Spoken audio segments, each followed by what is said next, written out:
اس دور میں جب ایوب خان کا اقتدار نصف النہار پہ تھا، سورج کی طرح چمک رہا تھا، دنیا ڈر رہی تھی اس کے نام سے، اس کے بیٹے کی شادی تھی، اس نے امیر آف کالا باغ گورنر پنجاب سے کہا کہ میں چاہتا ہوں کہ میرے بیٹے کی شادی ہے لیکن نکاح حضرت لاہوری پڑھائیں۔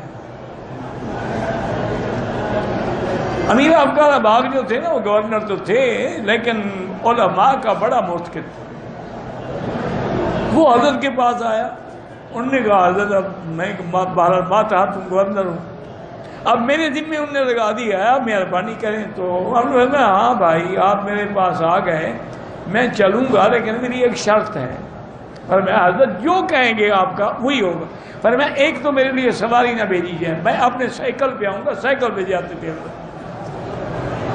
میں اپنے سائیکل پہ آؤں گا، اور جو وقت مقرر ہو جب میں آؤں تو مجلس تیار ہو، اور بس میں خطبہ پڑھوں گا، نکاح پڑھاؤں گا، ایجاب قبول کروں گا، اور نہ ہدیہ لوں گا، نہ کھانا کھاؤں گا، نہ پانی پیوں گا، نہ واپسی پہ میں سواری لوں گا، میں اپنے سائیکل سے واپس آؤں گا۔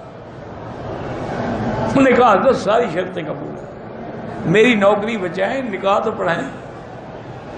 تو امیر آف کالا باغ نے انتظام کر دیا، گیٹ سے لے کر پریزیڈنٹ ہاؤس میں داخل ہونا عذاب تو ہے نا۔ تو انہوں نے کہا بھائی ایک حضرت آئیں گے سائیکل پہ، بالکل نہیں روکنا۔ سائیکل پہ آئے، سائیکل باہر کھڑا کیا، مجلس تیار تھی، بیٹھتے ہی خطبہ شروع کر دیا، ایجاب قبول کرائے، نکاح ہو گیا، دعا ہو گئی، اٹھ کے کھڑے ہو گئے۔ ایوب خان پیچھے دوڑتے رہے کہ کچھ دے دوں، لیکن امیر آف کالا باغ نے اشارہ کیا بالکل نہ دوڑنا، کہیں ایسا نہ ہو کہ بجائے دعا کے حضرت بد دعا کر دینا۔ بس سائیکل پہ بیٹھے واپس آئے۔ یہ لوگ کہاں ہیں؟